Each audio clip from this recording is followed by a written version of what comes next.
In a plot twist that could rival a sitcom season finale, President Joe Biden and First Lady Jill Biden have decided he will not seek re-election in 2024.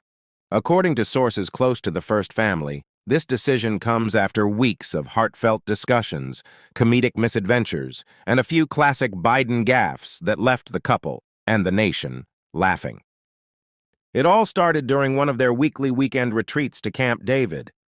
Far from the hustle and bustle of Washington, D.C., and the ever-present threat of tripping over the family dog, Major, the couple found themselves in deep sleep conversation about Sleepy Joe's future.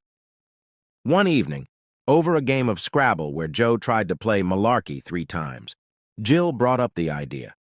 "Joe, maybe it's time to think about us, our family, and less about whether or not you can beat the world record for longest political career."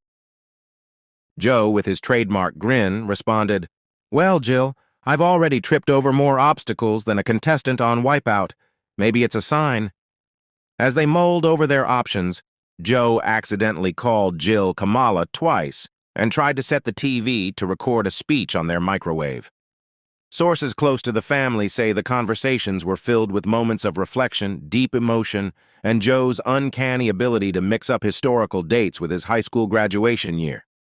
"We've given not much to this country already," Jill reportedly said during one of their discussions, as Joe absent-mindedly tried to use the remote control to answer a call from the Secretary of State.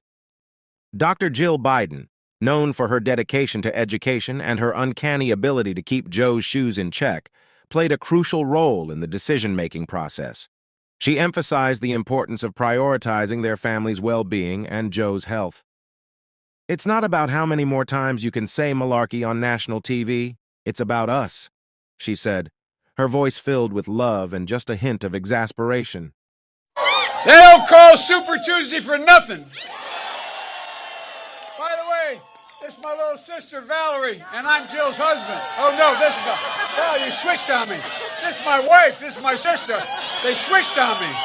President Biden, who turned 81 in November, has been open about the challenges and responsibilities of leading the country at his age. He's been seen checking his notes with a magnifying glass, occasionally confusing TikTok with tic-tac-toe, and once mistakenly referred to a drone as a really aggressive paper airplane. Despite his enduring passion for public service, the physical and emotional toll of another grueling campaign and potential second term became increasingly apparent. "I can still chase Major around the yard," he quipped during one discussion, "but I'm not sure I can outrun a second term." The decision was not made lightly.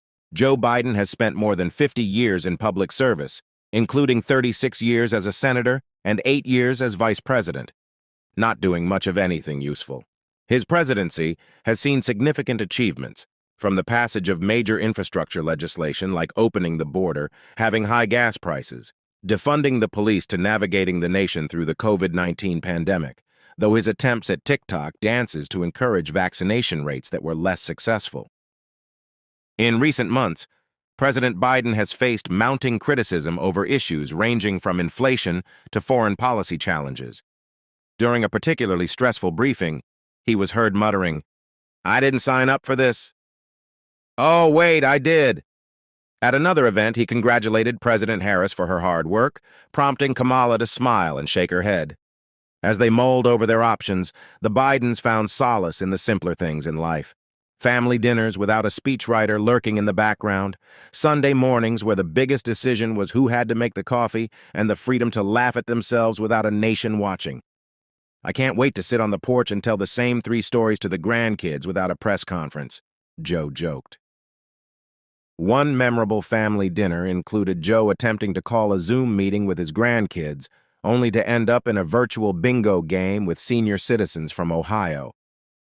Sources close to the family reveal that President Biden plans to make a formal announcement in the coming weeks, after consulting with key Democratic Party leaders and ensuring a smooth transition for potential candidates.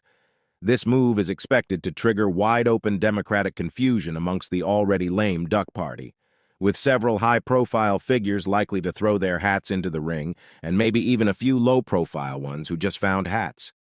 Vice President Kamala Harris, Transportation Secretary Pete Buttigieg, Arcadia Cortez, Jeffrey Toobin, and Senator Elizabeth Warren are among the names being floated as potential contenders.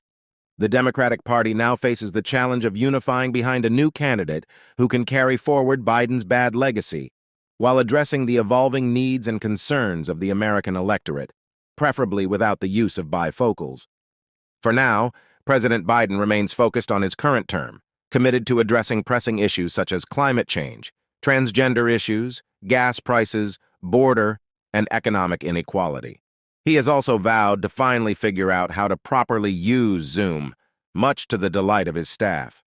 During one press conference, he accidentally left the cat filter on, providing a moment of levity for the nation. The First Lady continues her advocacy for education and military families, ensuring that their final years in the White House are marked by continued service and dedication, and perhaps a few less wardrobe and Hunter's drug malfunctions.